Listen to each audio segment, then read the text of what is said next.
भारत में हरियाणा राज्य में स्थित प्रसिद्ध तीर्थ स्थान कुरुक्षेत्र की एक दिन की यात्रा पर जा रहे हैं।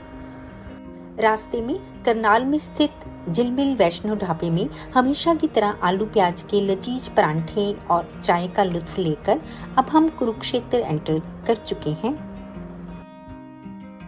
कुरुक्षेत्र के पिहोवा मार्ग पर हरियाणा की बहादुर बेटी भारतीय अमेरिकी अंतरिक्ष यात्री वैज्ञानिक कल्पना चावला के नाम पर कल्पना चावला स्मारक तारामंडल है। हम सबसे पहले इसी तारामंडल को विजिट करेंगे। कल्पना चावला अंतरिक्ष में जाने वाली पहली भारतीय महिला थी। कल्पना चावला ने करनाल के टैगोर स्कूल से स्नातक और चंडीगढ़ से एरोनॉटिकल इंजीनियरिंग की थी। 1988 में कल्पना चावला ने नासा के रिसर्च सेंटर में काम शुरू किया। उन्होंने अपनी पहली अंतरिक्ष यात्रा की उड़ान कोलंबिया स्पेस शटल से नवंबर 1997 में भरी।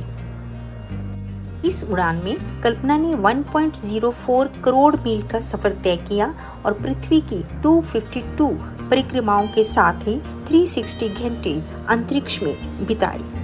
तारामंडल में दी गई जानकारियों के अनुसार अंतरिक्ष यात्री अंतरिक्ष में ठीक वही भोजन करते हैं जैसा भोजन हम पृथ्वी पर करते हैं। अब सवाल है कि अंतरिक्ष में सब तैरते हैं तो फिर वो सोते कैसे हैं? अंतरिक्ष यात्री सोने की थैली का उपयोग करके छोटे छोटे शयन कक्ष में सोते हैं और अपने शरीर को बांध भी लेते हैं ताकि कहीं सोते हुए हवा में न उड़ने लग जाएं। स्पेस शटल के भीतर वो वही वस्त्र पहनते हैं जो हम पृथ्वी पर पहनते हैं। अपनी हड्डियों और मांसपेशियों की मजबूती के लिए वो नियमित एक्सरसाइज भी करते हैं। अब सवाल है कि स्पेस शटल में वो नहाते कैसे हैं? तो भाई उनके पास वहाँ इतना पानी नहीं होता कि हमारी तरह शावर से नहाएं। वो बस अपने शरीर को गीले टॉवल से पोंछते हैं और बालों को बिना जल के शैम्पू से साफ करते हैं।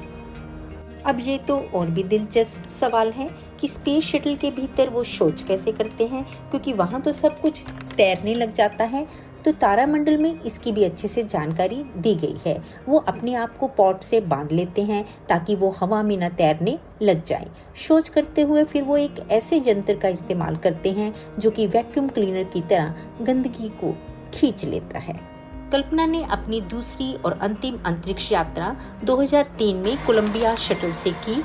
अपनी दूसरी अंतिम यात्रा के दौरान कल्पना चावला और उनके साथियों ने स्पेस शटल में अनेकों जानकारियां एकत्रित की। यान के भीतर का वातावरण काफी एनर्जेटिक और खुशी भरा था। मिशन ऑलमोस्ट सक्सेसफुल था। सभी अंतरिक्ष यात्री अब धरती पर आने की खुशी में फूला नहीं समा रहे थे कि तभी पृथ्वी की कक्षा में प्रवेश करते समय एक भयानक विस्फोट के साथ स्पेस शटल आग के गोले में परिवर्तित हो गया और भारत की बहादुर बेटी तारों से प्यार करने वाली अंतरिक्ष में हमेशा के लिए तारा बन गई। एक बार कल्पना चावला ने कहा था, मैं अंतरिक्ष के लिए बनी हूँ, हर पल अंतरिक्ष के लिए बिताया और इसी के लिए मरूंगी।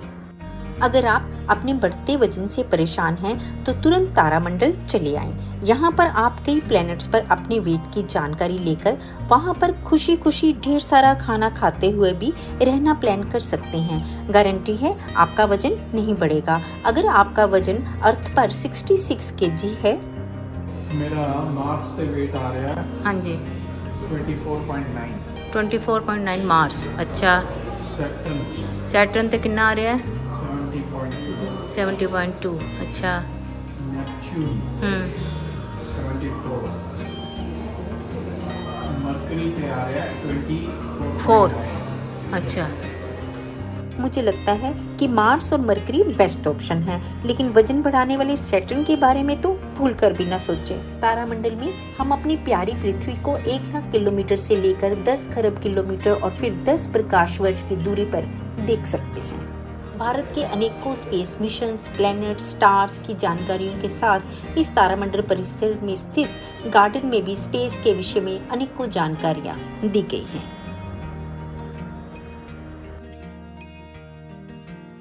और यहाँ पे टाइम बड़ी आसानी से पता लगता है।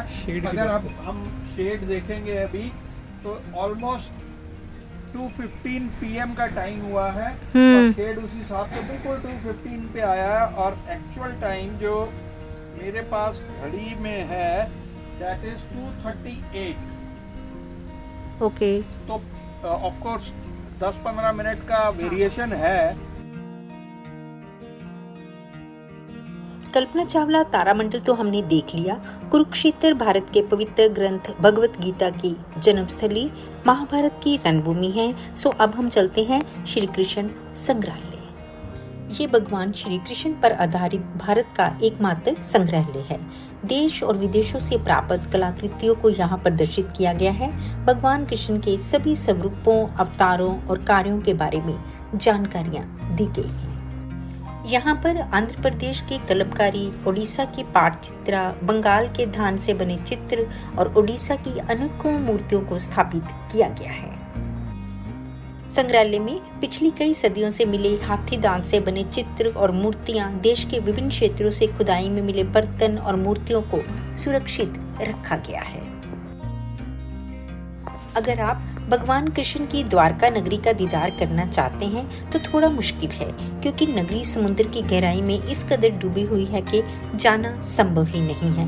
परंतु वहां से मिले बर्तन, खंबे और कई प्रकार के सामान को देखकर आप साक्षात द्वारका नगरी के दर्शन कर सकते हैं। म्यूजियम काफी बड़ा है और कई गैलरीज हैं। कृष्ण के जन्म से लेकर गीता उपदेश और कृष्ण लीलाओं को देखकर मन भाव विभोर हो जाता है। कृष्ण लीलाओं को कई झांकियों से दर्शाया गया है। मणिपुरी शैली में रास लीला, राजस्थानी शैली में भीष्म शैया,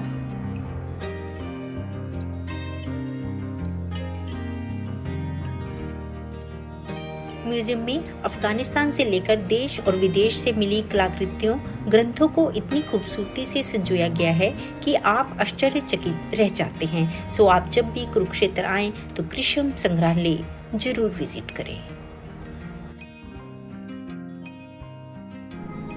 जाते नहीं करती ये निश्चित, क्या कर्तव्य निभाना है। अब हम पिहोवा में ही सरस्वती तीर्थ जा रहे हैं। ये वो स्थान है, यहाँ पर मृत्यु के पश्चात पूर्वजों की आत्मा की शांति, मोक्ष और गति के लिए पिंडदान व पूजा करवा सकते हैं। यहाँ पर आकर एक दिलचस्प बात पता चली कि यहाँ पर गोत्र के हिसाब से आप अपने पूर्वजों के रिकॉर्ड चेक कर सकते हैं। सो हमने भी गोत्र का जिनके पास रिकॉर्ड था वहाँ पर संपर्क किया। यहाँ के पुरोहितों के पास 300 से 400 वर्ष पुरानी फैमिली और पीढ़ियों के रिकॉर्ड दर्ज है।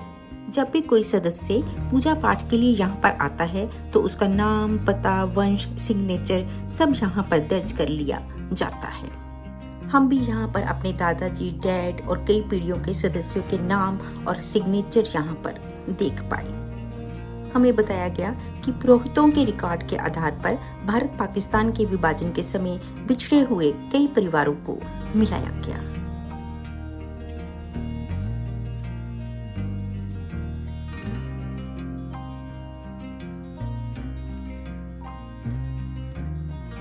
महाराजा युधिष्ठिर ने महाभारत युद्ध में अपने परिजनों व मारे गए वीरों की आत्मा की शांति के लिए इसी स्थान पर क्रियाक्रम, गति और पिंडदान किया था।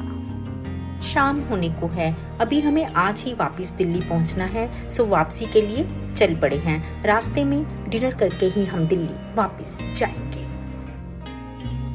हाईवे पर जहां पर आपको काफी गाड़ियां और रौनक दिखाई दे तो समझ लो कि यहाँ का खाना काफी अच्छा है।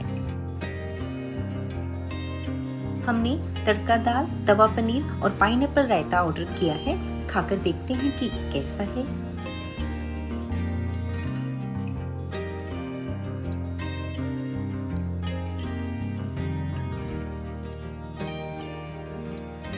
ये कैसा है? दाल कैसी है? दाल ठीक है, दाल मतलब ठीक है। जो फ्लेवर होना चाहिए वो जो हम एक्सपेक्ट कर रहे हैं शायद वो नहीं है, लेकिन और ये तवा पनीर, तवा पनीर अच्छा बना। तवा पनीर अच्छा है।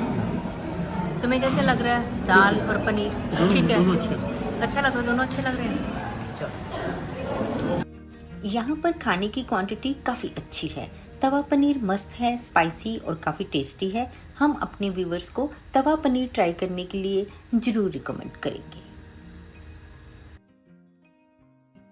अगर आपको हमारा चैनल पसंद आ रहा है तो प्लीज़ इसे लाइक, शेयर और सब्सक्राइब जरूर करें। बने रहें हमारे साथ। मिलते हैं अगले व्लॉग में। धन्यवाद, शुक्रिया। ये क्या चारा लेके जा रहे हो? पशुओं का चारा है?